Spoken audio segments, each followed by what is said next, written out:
As if there wasn't a dark cloud hanging over Aston Martin already, the bad news for the constructor is that Sebastian Vettel won't be in Saudi Arabia this weekend to compete in the second race of the season. Nico Hülkenberg will have his seat once more. But what are the other headlines going into this weekend and what happened in FP1 and 2 this Friday? We'll let you know here at GPFans right now.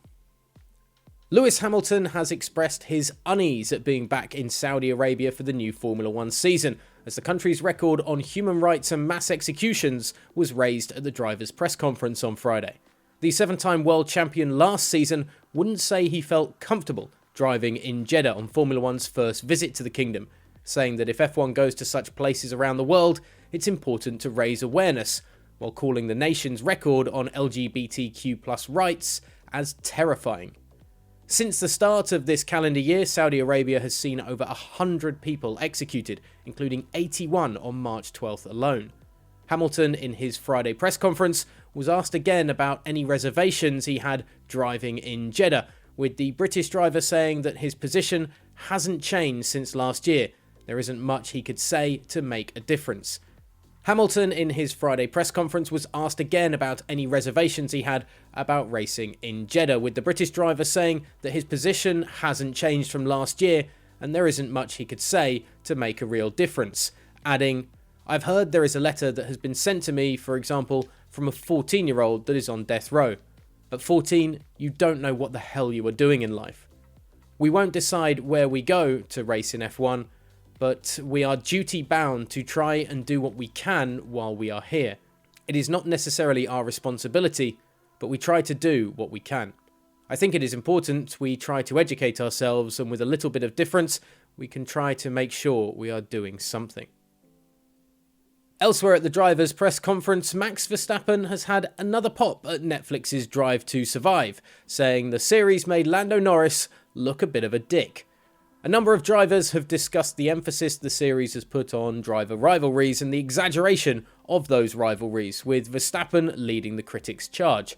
The reigning Drivers' World Champion hasn't participated in the series yet, but explained that the fourth series of Netflix's popular documentary, released this month, has only added to his dislike of the show. "It's not even about me," began Verstappen. "It's about Lando and Daniel Ricciardo, who are two great guys. They are really nice, but they made it look like Lando was a bit of a dick, which he isn't at all," explained Verstappen. "I know Lando, and I think many people know Lando as a great guy, a funny guy. He's a great character, and actually, when you look at that episode, you think, who is this guy? What the hell is going on?" Now, F1 CEO Stefano Domenicali has said he is going to speak to the drivers and to Netflix to address the concerns around the show, but it's just highlighting once more that perhaps we need to take that Drive to Survive series with a little pinch of salt, and that in fact everything is a bit more harmonious at times around the paddock, but not all the time. We know that from Christian Horner and Toto Wolff. With the news out of the way, let's dive into what happened in FP1 and 2 this Friday in Saudi Arabia as action on track got underway for the Saudi Arabian Grand Prix.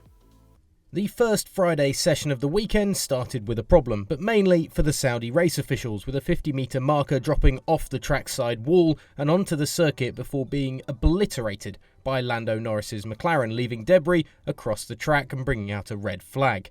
Mercedes may not be too happy with their early running, as midway through the session, Lewis Hamilton could be heard saying there's a lot of bouncing over the radio. Frustrating for a team that, along with Ferrari and Red Bull, brought upgrades to Saudi Arabia this weekend. Charles Leclerc went fastest in FP1, followed by Max Verstappen in the Red Bull, and the Alfa Romeo with Valtteri Bottas was third. Carlos Sainz in the other Ferrari was fourth, and Pierre Gasly fifth.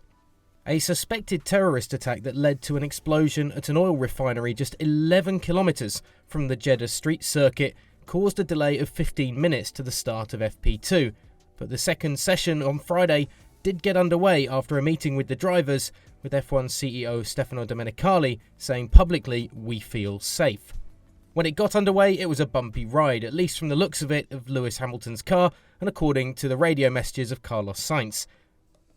The Cinderella story of Haas from last weekend doesn't look to be continuing, with Kevin Magnussen not setting a time in FP1 before, with 27 minutes left in FP2, the returning driver had to retire his car midway through Sector 2, after riding the curb heavily and having previously complained of engine issues.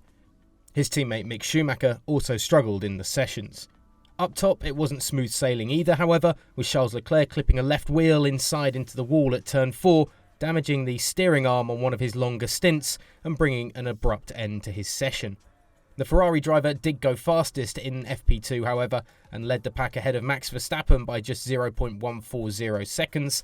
Sainz and Perez made the top 4 a replica of the grid in Bahrain, with Hamilton and George Russell 5th and 6th in the Mercedes, Lando Norris 7th in the McLaren, Esteban Ocon 8th in the Alpine, Valtteri Bottas 9th, and Yuki Tsunoda 10th in the AlphaTauri, although his session ended early as well, with power problems right at the end of FP2. So that's the first runs of the weekend done and dusted. Let us know in the comments section below your early predictions for Saturday in qualifying and, of course, race day on Sunday. And follow us here on the YouTube channel by hitting the subscribe button down below.